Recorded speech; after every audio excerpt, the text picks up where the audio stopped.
মুর্শিদি গাওয়ার পরে এখন কি দেখতেছি দেখেন, আমি তো ওয়াজের ভিতরে জিকির করেছিলাম, ওয়াজের ভিতরে মুর্শিদি শান গেছিলাম, নবীর শান গেছিলাম, কিন্তু এখন এটার ভিতরে ডিজে গান লাগাই দিচ্ছে। কি লাগাইছে? এটার ভিতরে ডিজে পাঁচ বাগাইছে, এমন যে পাঁচ লাগাইছে, এই পাঁচটার এইটা না লাগাইলে নাকি বিয়ের অনুষ্ঠানের গায়ে হলদি হয় না।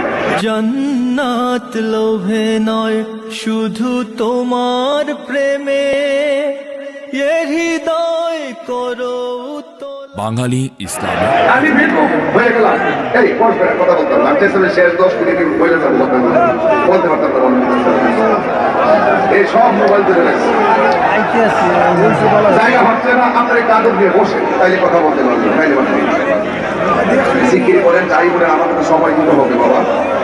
আল্লাহকে 3 বার ডাক দিয়ে আল্লাহ আল্লাহ আল্লাহ, খুশি না বেজা?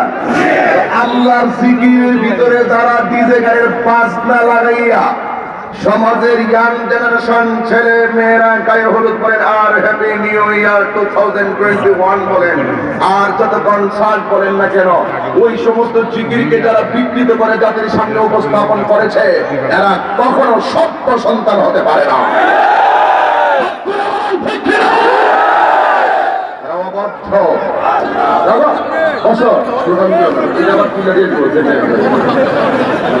আমার তোমার শেষ নাই, আমি কেন বলি না, আমি এখন অনেক চেঞ্জ নিজেকে করার কারণ হলো, এই জন্য চেঞ্জ করার কারণ, যদি আমি এতক্ষণ এভাবে কথা বলতাম আপনারা অনেক খুব স্বাচ্ছন্দ্যে গ্রহণ করতেন। আমি যখন কোরআন সুন্নাহর আলোকে কবর হাসরের বয়ান করতেছি, অনেকের পেটে খিদা লেগে গেছে। আমরা পেটের ক্ষুধা নয়, আমরা নবীর শাফাআত দিয়ে ঈমানকে তাজা করতে চাই, ঠিক কিনা বলো? আজকে যারা তাহরির জিকির গুলাকে তারা অসামাজিক ভাবে বিভিন্ন ধরনের কাটছাট করে জাতির সামনে উপস্থাপন করেছে, আমি বলবো তোমরা তো বলো। আর তোমাদেরকে বলি সাবধান, সাবধান করে দিলাম, কখনো আপনারা এমন কাজ করবেন না যে আলেমরা কষ্ট পায়। আলেমদের ময়দানে আলেমরা যখন কথা বলে, আলেমরা দুনিয়ার কোন লোকের জন্য কথা বলে না, এরা ইহকাল পরকালের একটি সিলেবাস দিয়ে রন্ধ্রে রন্ধ্রে পৌঁছাইবার জন্য কথা বলে, ঠিক কিনা বলেন? তো আমাকে বলা হয়েছে জিকির করবেন, বেশ ভালো কথা, ভাই আস্তে আস্তে। এই দোকানে সিরাজগঞ্জের বাজার দোকানে দোকানে অনেক হয়তো বলতে পারে আইতাছে ও দেখা দিন, আরেকটা কথা বলবে, আমি বলে দিই কেন, আসলে কি ওই এলাকাতে সবার ভক্ত আছে, এরা তো সংজ্ঞা করে, এরা যার ভক্ত যার ভক্ত, আর বিরোধী কথা বলে একটু গায়ে লাগবে না ভাই, তারা তো ঝগড়া করে একটু ভেঙে দিয়ে গেলে তাই এটা সমাধান হয়েছে, ঠিক না? আবার আরেকটা বলেছে ও মাদার পূজারি গাইতেছে, আর বন্ধ হইতেছে। তো এই যে দোকানপাটে আপনারা কথা বলছেন, আপনারা সত্যি করে বলবেন আমি যতক্ষণ কথা বলেছি কোরআন সুন্নাহ আর যুক্তির বাইরে কি একটা কথা বলেছি? এরপরে যদি ওরা বলে যে বেদাতি গাইতেছে, মাদার পূজারি গাইতেছে, আমি একটু সুনামগঞ্জে বলতে চাই, আমরা কি মাদার পূজা করি না জিয়ারত করি?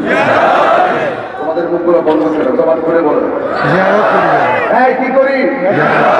জিয়ারত করি মাজারে, ইবাদত করি মসজিদে। আমরা কোনোদিন কোনো ওলি আল্লাহকে আল্লাহ মনে করি না।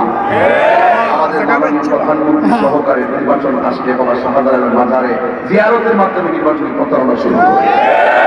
তো আল্লাহর ওলিরা আছে বলেই এই পৃথিবী এত সুন্দর ভাবে চলছে, কারণ এই বাংলাদেশকে 360 আউলিয়া নিকাত সাথে নিয়ে এসে মদিনার দাওয়াত অন্য কেউ দেয় নাই, আল্লাহর ওলিরাই দিয়েছেন। আজকে যারা মাজার জিয়ারতকে মাজার পূজা বলে আখ্যায়িত করতে চায়, ওরা মূলত তাহিরি বিদ্বেষী নয়, ওরা মুজাহিদি বিদ্বেষী নয়, এরা হলো আল্লাহ ওলি বিদ্বেষী। এই জন্য জিয়ারত চলবে।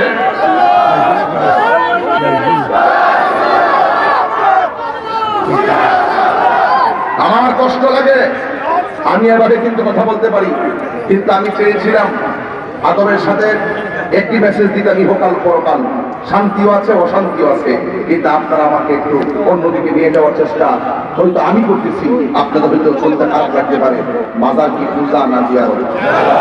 পূজা হবে কোথায়? মন্দিরে। পূজা হবে কোথায়?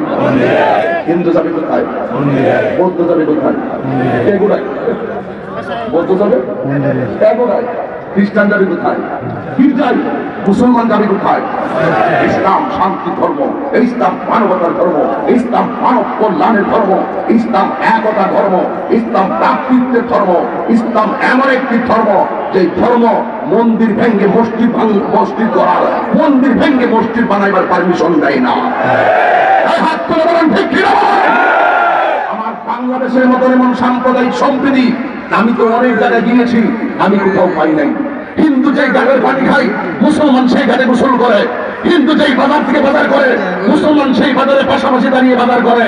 কেউ কারো ধর্মের উপরে হিন্দুর উৎসব পালন করছে, মুসলমান বাধা দিচ্ছে না। মুসলমান মুসলমানের উৎসব করছে, হিন্দু বাধা দিচ্ছে না। এমন সাম্প্রদায়িক সম্প্রীতিকে আরো সুন্দর করার জন্য আমাদের কোরআনের চর্চার প্রয়োজন আছে না?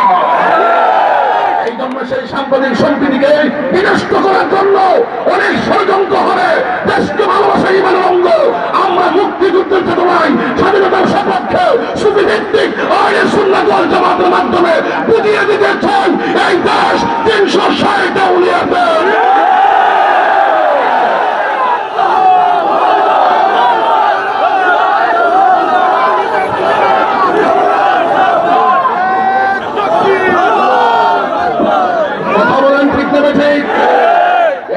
ইসলাম শান্তির ধর্ম, ইসলাম মানব কল্যাণের ধর্ম, ইসলাম একতার ধর্ম। আমরা সেই শান্তির ধর্ম শান্তিপ্রিয় ভাবেই আজকে লাউড়ি গ্রামের রন্ধ্রে রন্ধ্রে হাজার হাজার মানুষ, লক্ষ মানুষ যারা এসেছেন, একটি কথা বলতে চাই, জীবন বারবার, মরণ একবার। কিন্তু আমরা বাঁচতে হলে আল্লাহর ওলিদের রঙে রঙিন হয়ে বাঁচতে চাই। ঠিক তবে ঠিক চালাও সে পথে, যে পথে তোমার প্রিয়জন গিয়েছেন চলি। সেই ওলিদের পথ যদি আমরা গ্রহণ করি, তাদের জন্য রাসূল হাসরের মাঠে সুপারিশ করবেন। ঠিক না ঠিক? এখন মনে হয় একটু বেশি বলে ফেলছি নাকি?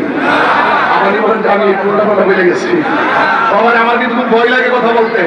এই তথ্য প্রযুক্তির যুগ, বিভিন্ন ভাবে আমাদেরকে মিসগাইড করা হয়। আমি দায়িত্বহীন করতে বলতে চাই, আমি প্রত্যেকটা থানায় জয়েন করি, সেখানে আমি অন্ততপক্ষে আমি আমার নেতৃবৃন্দ যারা আছেন, এলাকার স্থানীয় তারা এই মাহফিলের প্রতি কেমন অনুরাগী সেই বিষয়টাকে আমি জাস্টিফাই করি। কিন্তু আপনাদের এলাকায় আসার আগেই আমি বুঝতে পেরেছি আপনার শান্তিপ্রিয় মানুষ, আপনার ঈমান প্রিয় মানুষ, আপনার দেশের শান্তি চান, আপনার সমাজের শান্তি চান, আপনারা ঈমানি জিন্দেগিকে আরো বুলন্দ করার জন্য পথ চলতে চান। এই জন্য আমি আপনাদের সহযোদ্ধা হিসাবে দ্বিধাহীন চিত্তে আজকে সুনামগঞ্জের জমিনে প্রবেশ করেছি। কিন্তু একটি কথা বলতে চাই, আবারও বলি, আমরা হক পথে থাকতে চাই কি চাই না? থানায় গিয়ে বলা হয় তাহির সব গান গায়, অনেক জায়গায় বলে আপনার তো বলো, আমি তো আপনাদের বলে গেছি, অনেক জায়গায় গিয়ে থানায় বলে তাহিরি গান গায়, তাহিরি সব আসতে পারবে না, তাহিরি সব নাচানাচি করে, তাহিরি সব নাচানাচি করে। তাহিরি সাহেবের বক্তব্যের ভিতরে জীবনে কোন শিরকি বক্তব্য পাইছেন? কথা বলেন না, শিরকি বক্তব্য পাইছেন? কোরআনের বিরুদ্ধে কথা পাইছেন? রাসূলের বিরুদ্ধে কথা পাইছেন? ও একটা পাইছেন, দাঁড়ায় জিকির করি, এই জন্য আপনাদের গায়ে প্রাণ লাগে। আমাদের বাড়ি কোথায়? তো দাঁড়িয়ে জিকির করেছি, হয়তো বা দুই একটা ছেলে এমন ভাবে দাঁড়াইছে যেগুলো দেখতে অসুন্দর ছিল। যখন আমি আমার এটা সকলকে আবার একটা যে আমরা বাস করতেছি, কয়েকটা ছেলে উঠে গেছে, বুঝছে না? ওরা প্রয়োজন আছে, ওরা চলে গেছে, কিন্তু কিসের জন্য গেছে, গেল গেল ইত্যাদি কথাগুলো উচিত যেতে পারে। কে দাঁড়াইলো, কেন দাঁড়াইলো, আল্লাহ খুশি করতে দাঁড়াইলো নাকি বান্দা দেখলাম আমি নাকি মানুষকে দেখার জন্য দাঁড়াইলো? এটা তো সেই দায়ভার আমার উপরে যখন চাপাই দেওয়ার হীন ষড়যন্ত্র করে মামলা করতে চা খাওয়ার কথা বলছিলাম।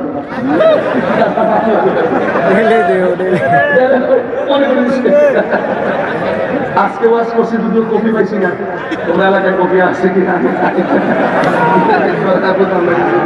যাই হোক, কিছু খালি তো খালি পেটের জন্য কফি চা দুটোই ক্ষতিকর। বড় পেটে কখনো তিনটি কাজ করবেন না। এক, কাপড়টা বেঁধে রাখেন, সেটা খুলবেন না। খাওয়ার পরে দুই, ধূমপান করবেন না। খাওয়ার পরে তিন, চা খাবেন না। এই তিনটা কাজ করবেন না। কিন্তু সাইন্টিফিক কথা বলছি, কেন গবেষণা করবেন, গুগলে সার্চ দিয়ে দেখবেন কেন বলছি। আসেন, একটি কথা আবার বলি, আমাকে কি মামলা পর্যন্ত করলো বলার উদ্দেশ্য হলো আপনাদেরকে একটু নিজের জায়গা করে এদিকে বুঝাইতে হবে। আমার একটু বলতেছে হুজুর ঢেলে দেওয়া শব্দটা অশ্লীল। কি বলছে? অশ্লীল। অ্যাডভোকেট, উনি সম্মানী ব্যক্তি, কিন্তু আমি আফসোস লাগলো, গাছের গোড়ায় পানি তুলে দিতে হয়, গ্লাসে পানি তুলে দিতে হয়, চায়ের কাপে পানি তুলে দিতে হয়। আরে বাবা, ফেলে দিলে খায় মানুষ, আর ফেলে দিলে কুকুর। কুকুর খাতা তোলা করে অত্যন্ত পরিতাপের বিষয়। আসলে মূলত ওই ঢেলে দেওয়া, চা খাওয়া, পরিবেশ ইত্যাদি ইত্যাদি এগুলো বিষয় না, মূলত হলো ব্যক্তিকেন্দ্রিক প্রতিহিংসা। আপনার ঘরের সাথে ঘর আছে, আপনার মেয়েটা যদি গোল্ডেন এ প্লাস পায়, গোল্ডেন এ প্লাস মানে দেখবেন স্কুলের হেডমাস্টার তাকে ফুলের মালা দিবে, কিন্তু ঘরের মানুষটা, পাশের মানুষটা বলবে, ও বুঝছি কেমনে পাস করছে, এটা কি প্রতিহিংসা? এটা কি প্রতিহিংসা? এই জন্য ওই কুকুরটা যেমন করে কাঠ খেয়ে ফেলে, ঠিক এমন ভাবে আপনার প্রতিহিংসা আপনার নেক আমল গুলাকে এইভাবে ধ্বংস করে দেয়। মিথ্যা আপনার নেক আমলকে ধ্বংস করে দেয়। কথা বলেন ঠিক কিনা বলেন? যাই হোক, আমি আর লম্বা চড়া করলাম না। তবে আসল কথা হলো, আমরা একজন আরেকজনকে যদি ভালোবাসতে পারি, তবেই আমরা ভালোবাসা পাবো। ঠিক না ঠিক? আল্লাহ আমাদের সকলকে বোঝার তৌফিক দান করবেন, আমিন। আসেন দাঁড়িয়ে নবীর সালাম দিয়ে একই সাথে মোনাজাত করে বাড়িতে যাবো। ইয়া নবী সালাম আলাইকা।